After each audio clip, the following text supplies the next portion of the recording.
जम्मू कश्मीर के सेक्टर 15 में पाकिस्तान ने बरसाया बम। लोग वहां पर स्थानीय लोग जो है जम्मू कश्मीर के वो बंकरों में छिपने को मजबूर है। इस पूरे मामले पर बात करने के लिए हमारे साथ संपादक अशोक मिश्रा हमारे साथ जुड़ चुके हैं। तो आइए जानते हैं कैसा है माहौल जम्मू कश्मीर का। अशोक मिश्रा जी, हाल ही में आतंकी हमला हुआ है जम्मू कश्मीर में, वहां पर स्थानीय जो लोग हैं वो इस वक्त बंकरों में छिपने को मजबूर हैं। महीने भर का राशन ले जाकर वो बंकरों में छिप रहे हैं। क्या कहना चाहेंगे इस पर? मैं आपको बताऊं तापसी, बंकर ये काफी पहले बनाए गए थे क्योंकि सीमा क्षेत्र में LOC जो बोला जाता है लाइन ऑफ कंट्रोल के क्षेत्रों में रहने वाले गांव के लोगों की सुरक्षा के लिए सरकार ने इन बंकरों को बनवाया था। अभी जिस तरह से माहौल चल रहा है, जिस तरह के हालात बने हुए हैं, कल की रात जम्मू कश्मीर के 15 सेक्टर में पाकिस्तान ने बम बरसाए हैं, उसको देखते हुए अपनी सुरक्षा के लिए लोगों को बंकरों में शिफ्ट किया गया है और ये सुरक्षित रहने के लिए वहाँ पे किया गया है। और लोग अपनी 10 दिन 15 दिन 1 महीने का राशन लेकर बंकरों में शिफ्ट हुए हैं। और इस तरह का जो माहौल बना हुआ है, ऐसे में घाटी में जो LOC में तनाव तो इस वक्त बहुत बन चुका है।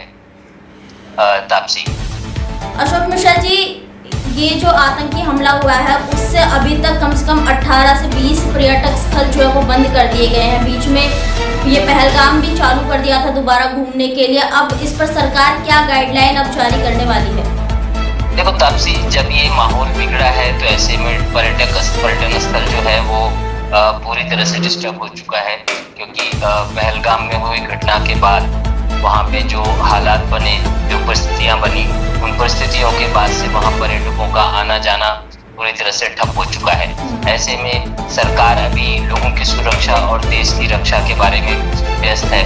तो ऐसे में पर्यटन स्थलों को बंद करना पहले प्रायोरिटी पे रहता है ताकि वहाँ पे आम जनता न जाए और वहाँ किसी भी तरह की कोई भी जनहानि दोबारा ना हो। तापसी, अशोक मिश्रा जी, इस वक्त जम्मू कश्मीर में हालात जो है वो बहुत बिगड़े हुए हैं। वहाँ पे स्थानीय लोग जो हैं वो अपनी जान बचाने के लिए कभी कहीं छुप रहे, कभी कहीं। तो सरकार इस पर क्या एक्शन लेने वाली है? देखिए, सरकार एक्शन पूरी तरह से ले चुकी है। मैं आपको बताऊं, कल ही भारत की तरफ से एक ऐसी मिसाइल का परीक्षण किया गया है जिससे कि पाकिस्तान मात्र 100 सेकंड में पूरा का पूरा पाकिस्तान तबाह किया जा सकता है। तो पाकिस्तान धमकी दे रहा था अपनी 130 मिसाइलों को लेकर, लेकिन भारत की तरफ से इस तरह की एक सिंगल मिसाइल का परीक्षण किया गया जिसकी वजह से मैं आपको बताऊं कि स्क्रैमजेट इंजन का ट्रायल किया गया है। स्क्रैमजेट इंजन का जो ट्रायल हुआ है वो ऐसा है कि 100 सेकंड में पूरा इस्लामाबाद तबाह किया जा सकता है। यानी कि पाकिस्तान की 130 मिसाइलों का जवाब भारत के एक सिंगल स्क्रैमजेट इंजन का ट्रायल जो कामयाब हुआ है उससे दे दिया गया है। तो माहौल तो इस वक्त ऐसे बने हुए हैं तापसी की तो शेर या मैं शेर, ये स्थिति बनी हुई है। तो दोनों तरफ तनाव का माहौल है, दोनों तरफ अपनी अपनी तैयारियों में लोग लगे हुए हैं, दोनों तरफ की सेनाएं एक दूसरे को जवाब देने में लगी हुई हैं। कश्मीर में बमबारी की गई है तो ऐसे में भारत की तरफ से भी उसका मुंहतोड़ जवाब दिया गया है। अभी देखते हैं आगे क्या होता है। हमारी सरकारें पूरी तरह से इसमें सजग है और जल्द ही जरूर कोई न कोई बड़ा निर्णय लिया जाएगा। और एक बड़ी खबर मैं तापसी अपने दर्शकों को बता दूं, आज राहुल गांधी और खड़गे की तरफ से लोकसभा स्पीकर और प्रधानमंत्री को पत्र लिखा गया है कि जल्द ही विशेष सत्र बुलाया जाए। विशेष सत्र बुलाकर जो भारत में स्थिति बनी है, बॉर्डर पे जो स्थिति बनी है उसको लेकर चर्चा की जाए। तापसी, अशोक मिश्रा जी, आपने राहुल गांधी और मल्लिकार्जुन खड़गे को लेकर के बोला। अब मैं आपको बताऊं कि कांग्रेस जो है, कांग्रेस के कई नेता वो जो है प्रोपेगेंडा जो है वो अपना रहे हैं कि जो ये धर्म वाली बात कही है, वहाँ के जो पीड़ित बोल रहे हैं कि धर्म के नाम पर पहले धर्म पूछा फिर गोली मारी, तो इस बात को वो नकार रहे हैं कांग्रेस के कई नेता।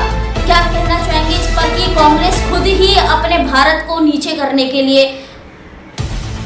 देखिए, मैं आपको बताऊं, कश्मीर में कांग्रेस के एक वरिष्ठ नेता ने कल इस बात का बयान जारी किया था कि अगर जम्मू कश्मीर में कांग्रेस की सरकार बनती है तो हम आतंकवादियों को 1-1 करोड़ रुपया, जो मारे गए हैं उनको 1-1 करोड़ रुपया देंगे, और जो लोग हमारे जेल में बंद हैं उनको हम रिहा करेंगे। तो इस तरह के भारत देश विरोधी बयानबाजियां और देश विरोधी गतिविधियां तो चल रही हैं। इसको लेकर सरकार, केंद्र सरकार और राज्य सरकार पूरी तरह सजग हो चुकी है और कई लोगों को गिरफ्तार किया गया है। मैं आपको बताऊं, कांग्रेस के एक विधायक हैं जिनको असम में गिरफ्तार किया गया।